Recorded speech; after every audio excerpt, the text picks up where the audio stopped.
In this video, I'm going to talk about understanding resources. Your project has several types of resources to represent the resources needed to complete your projects.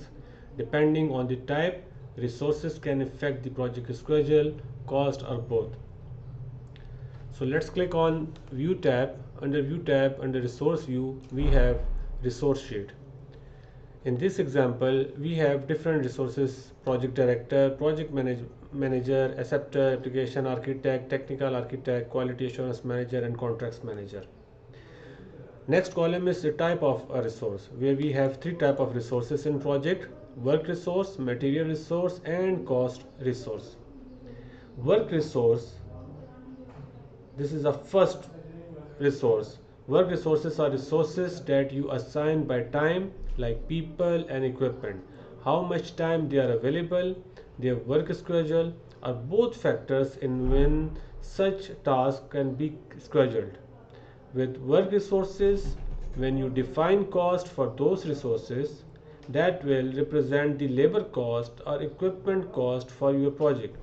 When you assign these work resources to tasks, project will calculate the cost based on how much time they are assigned. Next is material resource. With material resources, you can assign quantity, not time.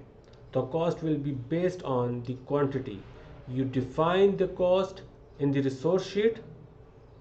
Then when you assign the material resources to task and you give the quantity in the assignment, project can calculate the cost. Another resource is cost resource. These are additional costs not related to work or material, but it might be things like travel cost or fees or tuition fees. Cost vary depending on the assignment, like indirect cost in projects.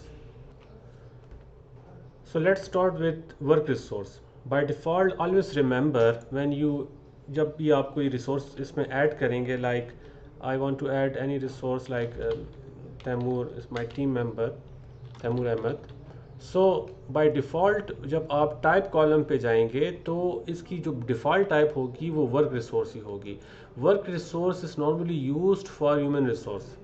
Material resource जो होता है आपका use होगा आपकी material के लिए, और cost resource आपके इनडायरेक्ट कॉस्ट रिसोर्सेज के लिए यूज़ होता है. ट्रैवल अलाउंस हो गया, इलेक्ट्रिसिटी बिल हो गए, ये सारे के सारे कॉस्ट रिसोर्स में जाते हैं. बाय डिफ़ॉल्ट जितने भी आपके टीम मेंबर्स होंगे वो वर्क रिसोर्सेज में जाएंगे. फिर उसके बाद आपके पास इनिशियल एक कॉलम होगा which is very useful column. This column indicates जो आपके शॉर्ट नेम हो सकता है. For example here in this example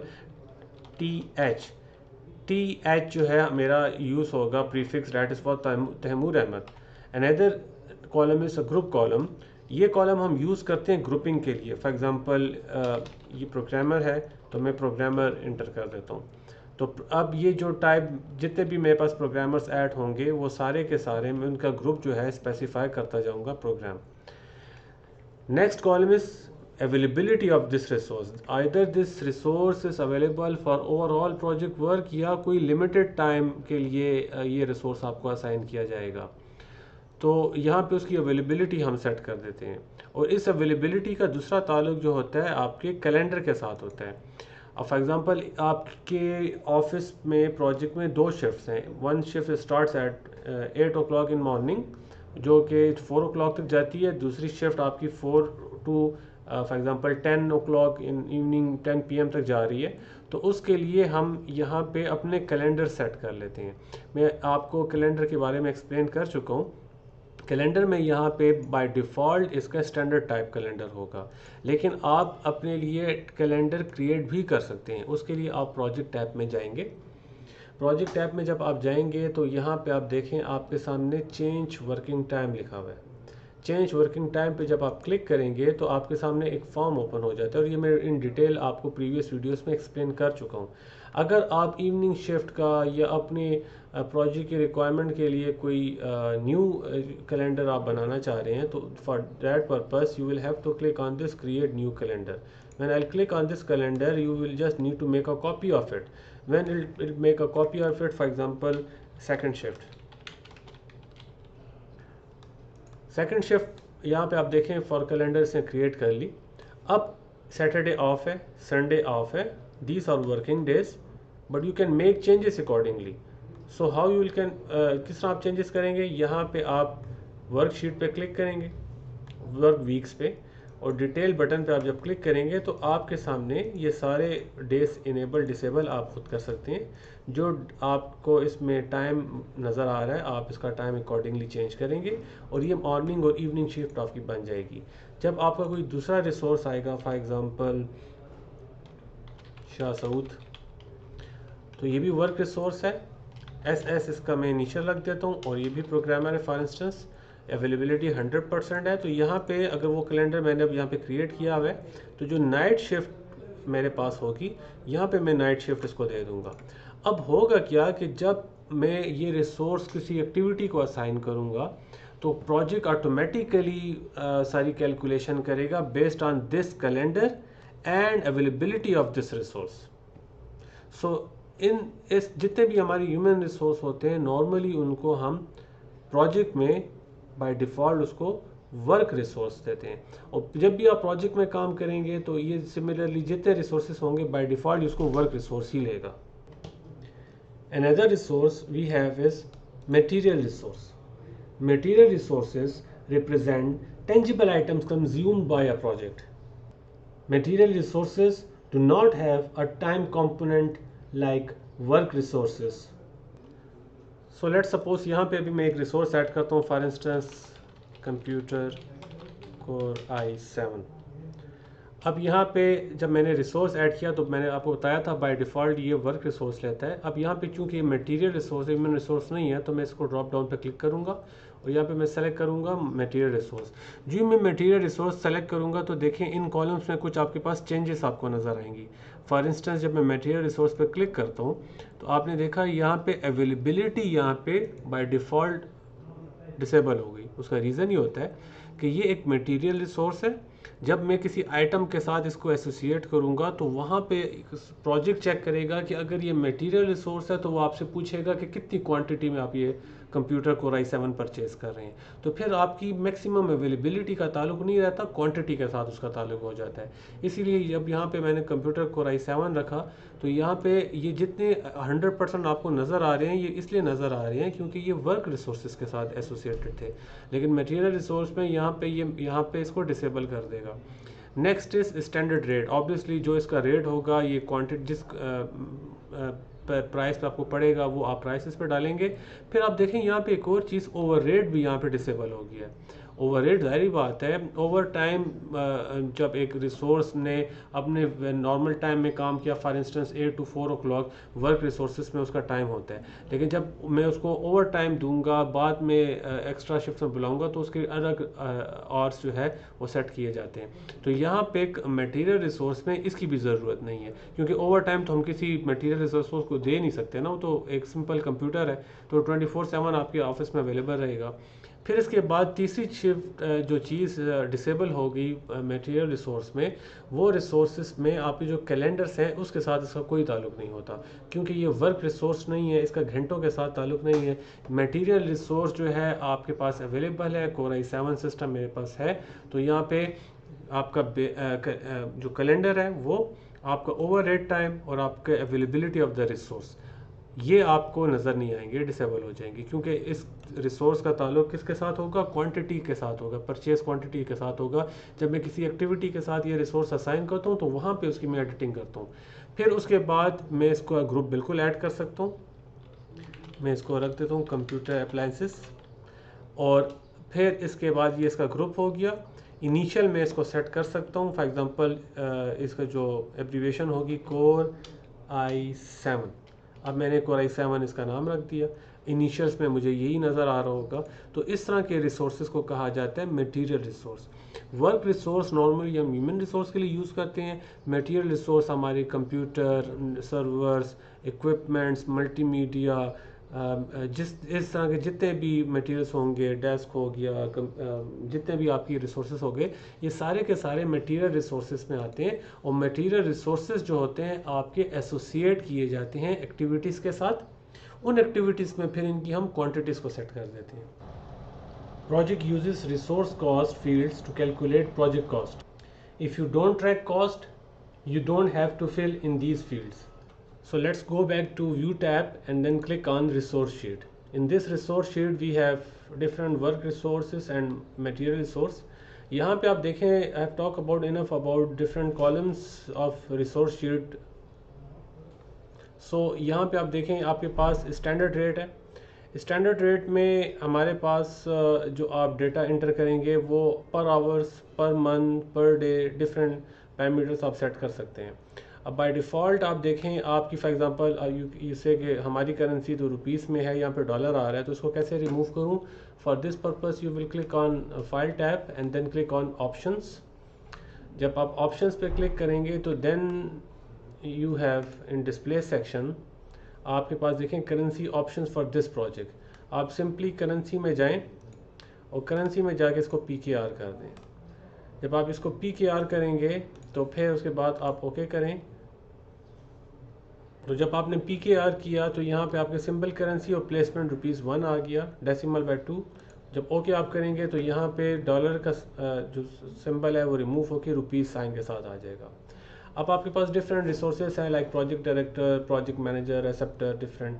तो यहाँ पे आप इसके रेट सेट करेंगे. फॉर एग्जांपल आप चाहते हैं कि भाई जो प्रोजेक्ट डायरेक्टर है इसको मैं 800 या 8000 पर आवर दूँ, तो HR आप स्लैश के साथ लिख देंगे.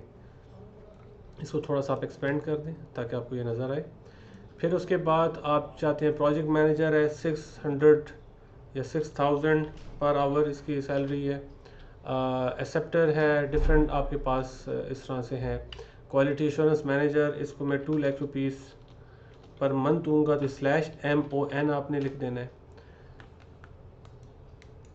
फिर इसके बाद आपके पास कंप्यूटर शाह सऊद है, तैमूर है, डिफरेंट रिसोर्सेज हैं. कंप्यूटर को i5 मैंने इसकी प्राइस लिख दी, तो इसको मैं लिख दूंगा 25,000 का फॉर इंस्टेंस, या 50,000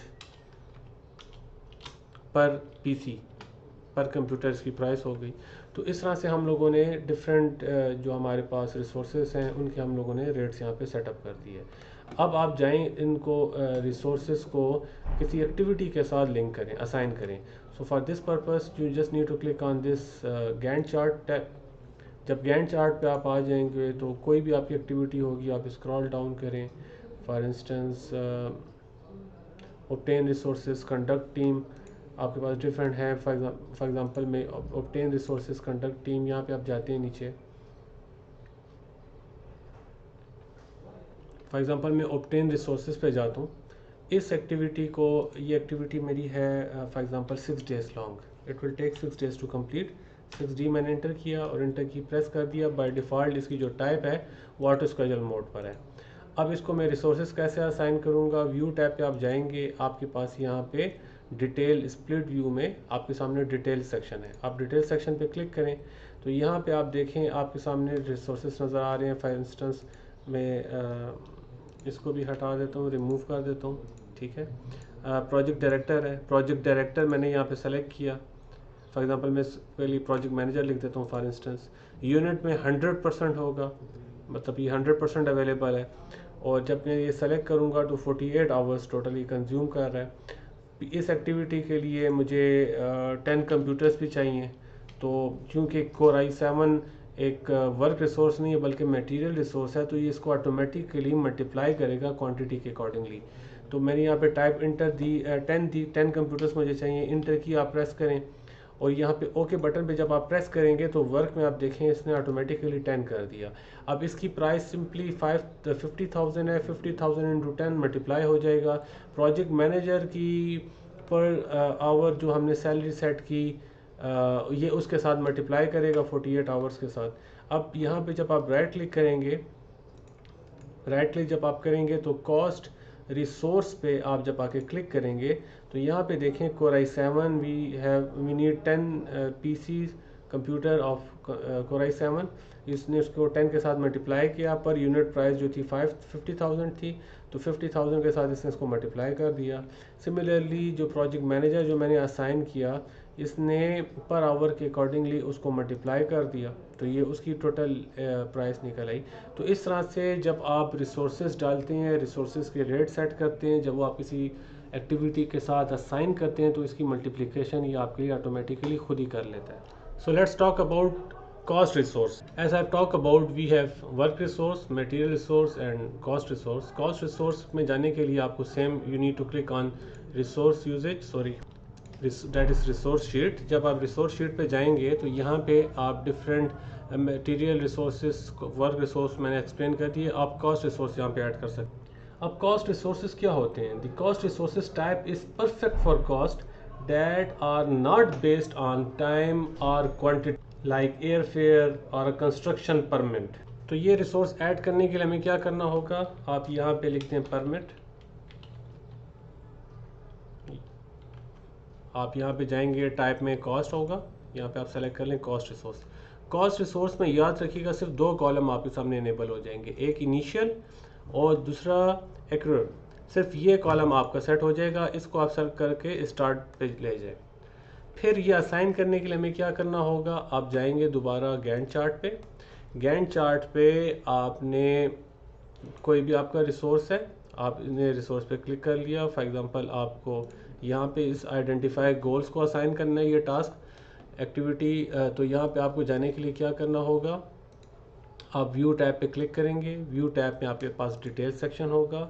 डिटेल सेक्शन में जाने के लिए आप राइट क्लिक करें और रिसोर्स एंड प्रीडिसेसर्स इसको आप सेलेक्ट कर लें। जब आपने ये सेलेक्ट कर लिया तो फिर आप जाएं यहाँ पे रिसोर्स नेम में, आप रिसोर्स नेम में जाके इसको इजीली ऐड कर सकते हैं। परमिट यहाँ पे लिखा हुआ है और यहाँ पे आपने ओके प्रेस करना है बटन। अब जब मैंने ओके बटन प्रेस किया तो देखें यहाँ पे मेरे सामने कुछ भी नहीं लिखा हुआ। यहाँ पे बाय डिफ़ॉल्ट आपको वैल्यूज़ खुद ऐड करनी होंगी कि कितने इसके चार्जेस आए। तो मैं लिख दूंगा फॉर एग्जांपल। सो इस तरह से हमने ये रिसोर्स यहाँ पे असाइन कर दिया। अब आपको क्या करना होगा, you need to click on, right click करें आप यहाँ पे और कॉस्ट मेन्यू पे जाएं। Only in this way you can assign resources. Permit के सामने यूनिट है, कॉस्ट है, बेसलाइन कॉस्ट है, एक्चुअल कॉस्ट है, रिमेनिंग कॉस्ट है। सो अब आप देखें यहाँ पे यूनिट तो यहाँ पे हमेशा एम्प्टी रहेंगे। कॉस्ट में आप सिंपली जाएंगे और फॉर एग्जांपल यहाँ पे 1 लाख या 100,000 रुपीज़ यहाँ पे इसके चार्जेस हैं परमिट्स के। तो आपने सिंपली इंटर की प्रेस करनी है और ओके बटन पे प्रेस कर देना है। जब आप ओके बटन पे प्रेस करेंगे तो इस तरह से हम कॉस्ट रिसोर्सेज जो हैं किसी भी एक्टिविटी को इजीली हम असाइन कर सकते हैं। So this is all about today's lecture. I hope you will practice it. Thank you.